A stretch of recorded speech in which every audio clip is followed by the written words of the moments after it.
ಕಷ್ಟಪಟ್ಟು ಕೆಲಸ ಮಾಡ್ತಿದ್ದಾರೆ ಬೆವರಿಳಿಸ್ಕೊಂಡು.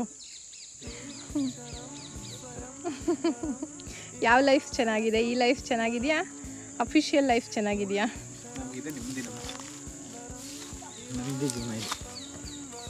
ನಿಮ್ಮದಿ ಜೀವನ.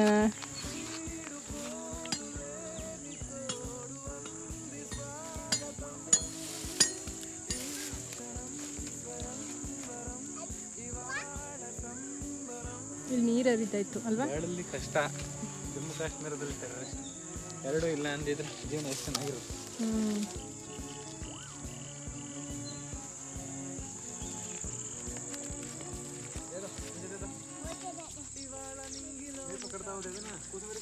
ಇಲ್ಲಿಂದ ಮೇಲ್ಗಡೆ ಫುಲ್ ಕಾಣಿಸೋದೇ ಇಲ್ಲ. ನಡ್ಬೇಕಾ ಇನ್ನೊಂದು ಸ್ವಲ್ಪ?